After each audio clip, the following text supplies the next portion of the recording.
Hello বন্ধুরা, আমার সহজ শাখা ইউটিউব চ্যানেলে তোমাদের প্রত্যেকে আবারও স্বাগত।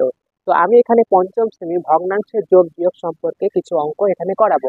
তো দেখো, ভগ্নাংশের যোগ বিয়োগ অঙ্ক করতে গেলে আমাদের প্রথমে যেটা জানতে হবে সেটা হচ্ছে ভগ্নাংশ কাকে বলে। তাহলে আমরা প্রথমে কি দেখবো? দেখো, কোনো সংখ্যাকে যখন লব এবং হর এই আকারে প্রকাশ করা হয় তখনই তাকে ভগ্নাংশ বলে।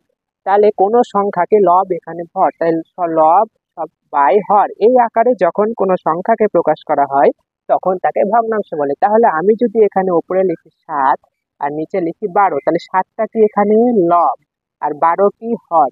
তাহলে এই সংখ্যাকে যখন আমি লব বাই হর আকারে প্রকাশ করলাম তখনই তাকে কি বললো? ভগ্নাংশ। এবার তাহলে চলো অঙ্কগুলো সলভ করা যাক। কি বলেছে? 6/12 যোগ 3/12। তাহলে নিচের হরগুলো যদি একই থাকে, অর্থাৎ 12 12 একই সংখ্যা নিচের হরগুলো থাকলে লসাগু করলে একই হয়ে যায়। তাহলে কি করে? নিচে আমরা 12 বসাবো আর ওপরে অর্থাৎ এই হরের সঙ্গে যে ভাগফলটা বেরোবে, সরি লসাগু করে যেটা বেরোবে সেটাকে ভাগ করতে হয়। তাহলে 12 12 ভাগ করলে কত হয়? 1, 12 কে 12, সেই একের সঙ্গে ওপরের লবের গুণ করতে হয়। তাহলে 6 কে 6 যোগ 12 দিয়ে 12কে ভাগ করলে 1 আর 3-এর সঙ্গে 1 গুণ করলে 3। তাহলে উত্তর কত বেরোবে?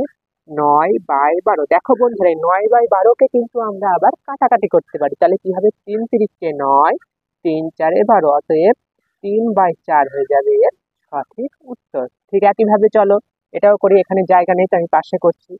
16 16 নিচের হরগুলো যেহেতু একই আছে তাই লসাগু একই হয়ে যাবে 16। তাহলে 16 দিয়ে 1কে ভাগ করলে 16 আর সেই তাকে লবের সঙ্গে গুণ করলে 8 8। ঠিক একইভাবে 16কে 16 আর 6 6। তাহলে কি হবে বন্ধুরা? 2/16। দেখো বন্ধুরা, একেও কিন্তু কাছাকাছি যাচ্ছে, অর্থাৎ আমরা জানি 2 দিয়ে 16কে ভাগ যায়। তাহলে 2 দিয়ে 16কে ভাগ করলে 8।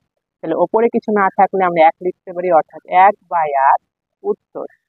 দেখো কত সহজেই আমরা অঙ্কগুলো সলভ করে ফেললাম। তো এই ধরনের আরো মজাদার মজাদার ভিডিও দেখার জন্য অবশ্যই আমার চ্যানেলটিকে লাইক করো, সাবস্ক্রাইব করো এবং সবাই বেশি বেশি করে শেয়ার করো আর আমাকে কমেন্ট করো তোমরা কি ধরনের ভিডিও আমার কাছ থেকে দেখতে চাও।